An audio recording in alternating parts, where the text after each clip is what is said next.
তো আজকের এই ভিডিওতে আপনাদের দেখাবো আপনারা পোস্ট অফিসের ফ্রি আইডি কার্ড কিভাবে তৈরি করবেন। ফ্রি আইডি কার্ড তৈরি করার জন্য আপনারা ফর্ম কীভাবে ফিল আপ করবেন, ফর্মের সঙ্গে কী কী ডকুমেন্ট লাগবে, ফর্ম ফিল আপ করে কোথায় জমা দেবেন এবং ফর্ম ফিল আপ করার পর কতদিন পর আপনারা ফ্রি আইডি কার্ড পাবেন, সম্পূর্ণ বিস্তারিত কিন্তু স্টেপ বাই স্টেপ ভিডিওর মাধ্যমে দেখাবো।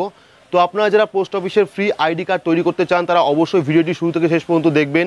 ভিডিওটি ভালো লাগলে লাইক করবেন, চ্যানেলটিকে সাবস্ক্রাইব করে পাশে রাখা বেল আইকনটি প্রেস করে নোটিফিকেশন অল করে রাখবেন, সবার সুবিধার্থে ভিডিওটি শেয়ার করবেন। তো চলুন শুরু করি। তো পোস্ট অফিসের ফ্রি আইডি কার্ড তৈরি করতে হলে আপনার স্মার্টফোন থেকে বা কম্পিউটার থেকে যে কোনো একটি ব্রাউজার ওপেন করবেন। ব্রাউজার ওপেন করে সেখানে গিয়ে সার্চ করবেন ইন্ডিয়া পোস্ট। তাহলে যে প্রথম লিঙ্ক আপনারা পাবেন indiapost.gov.in বা আপনার সরাসরি indiapost.gov.in লিখে সার্চ করলেই কিন্তু ইন্ডিয়া পোস্টের যে অফিসিয়াল ওয়েবসাইট সেই ওয়েবসাইট চলে আসবে। তো ওয়েবসাইটে আসার পর আপনারা কী করবেন, নিচের দিকে আসবেন, অর্থাৎ ওয়েবসাইটের নিচের দিকে দেখবেন, নিচের দিকে আসলে দেখতে পারবেন এখানে লেখা আছে হোম, অ্যাবাউট আস, ফর্ম। তো যে 3 নম্বর পয়েন্ট ফর্ম, সেই ফর্ম অপশনে ক্লিক করবেন। ক্লিক করলে পরবর্তী একটি পেজ ওপেন হবে, যে পেজে কিন্তু পোস্ট অফিসের যাবতীয় ফর্ম আপনারা পেয়ে যাবেন, অর্থাৎ পোস্ট অফিসে যত রকম ফর্ম আছে সব রকম ফর্ম কিন্তু পেয়ে যাবেন। তো ওই ফর্মের একটু নিচের দিকে আসবেন, নিচের দিকে আসলে দেখতে পারবেন একটা অপশন আছে পোস্ট অফিস আইডেন্টিটি কার্ড। তো এই যে post office identity card, application for post office identity card, তো এর পাশে দেখবেন একটা অপশন আছে ডাউনলোড পিডিএফ। তো এই যে 306 KB ফাইল সাইজ, সেই ডাউনলোড পিডিএফ অপশনে ক্লিক করবেন। ক্লিক করলে কিন্তু আপনার সামনে পোস্ট অফিসে একটি ফর্ম ডাউনলোড হয়ে যাবে। সেই ফর্মটাকে আমরা ওপেন করব। ফর্ম ওপেন করার পর কিন্তু এই ফর্মটাকে আপনাদের ফিল আপ করতে হবে। তো এই ফর্মটা আমরা কীভাবে ফিল আপ করবো সেটা দেখাচ্ছি।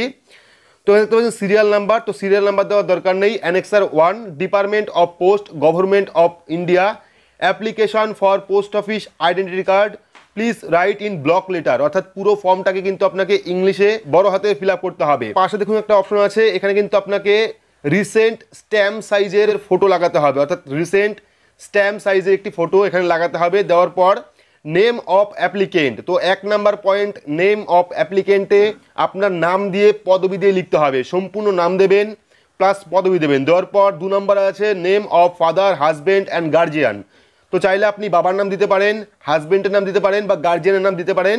সেক্ষেত্রে বাবা অথবা স্বামীর নাম দেবেন। প্রথমে নাম লিখবেন, লেখার পর পদবি লিখবেন। লেখার পর এখানে 3 নম্বর পয়েন্ট আছে date of birth, DDMMYY format, অর্থাৎ ডেট মান্থ ওয়াই ফরম্যাটে আপনার আধার কার্ড দেখে ডেট মান্থ এবং ইয়ার দিয়ে দেবেন, অর্থাৎ জন্ম তারিখ, জন্ম মাস, জন্ম সাল।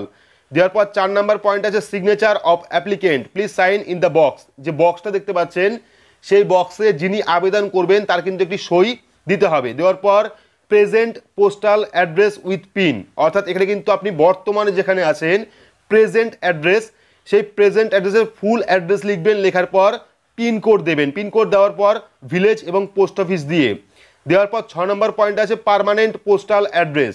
যদি আপনার প্রেজেন্ট অ্যাড্রেস এবং পার্মানেন্ট অ্যাড্রেস একই হয় সেক্ষেত্রে পার্মানেন্ট অ্যাড্রেসে কোনো রকম লেখার দরকার নেই, ঠিক আছে। তারপর 7 নম্বরে চলে এসেছে date since resident at the address at serial 5, date month year, অর্থাৎ ওই অ্যাড্রেসে আপনি কত বছর ধরে আছেন ডেট মান্থ এবং ইয়ার হিসেবে দিতে হবে, অর্থাৎ তারিখ, মাস এবং সাল। যে অ্যাড্রেসে আপনি বসবাস করছেন সেই অ্যাড্রেসে আপনি কতদিন ধরে আছেন।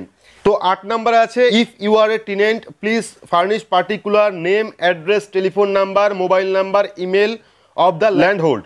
অর্থাৎ যদি আপনি ভাড়া থাকেন, কোনো বাড়িতে ভাড়া থাকেন, আপনার নিজস্ব বাড়ি নেই, সেক্ষেত্রে কিন্তু আপনি কোথায় ভাড়া থাকেন তার অ্যাড্রেস, টেলিফোন নাম্বার, নাম, মোবাইল নাম্বার, ইমেল অ্যাড্রেস কিন্তু দিতে হবে। যদি আপনি কোনো রকম কাজ করেন, কোথাও এমপ্লয় আছেন, 9 নম্বর পয়েন্টে আছে পার্টিকুলার অফ এমপ্লয় আইডেন্টিটি, যদি আপনি কোথাও কাজ করেন সেখানকার কিন্তু আইডেন্টিটি আপনাকে দিতে হবে।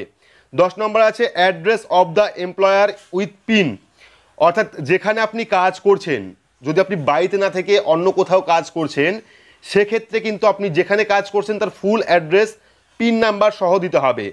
এবার আমরা 11 নম্বর পয়েন্টে চলে যাব, অর্থাৎ second form personal particular, telephone number দেওয়ার দরকার নেই, মোবাইল নাম্বার দেবেন, ব্লাড গ্রুপ জানা থাকলে ব্লাড গ্রুপ দিয়ে দেবেন, রক্তের গ্রুপ।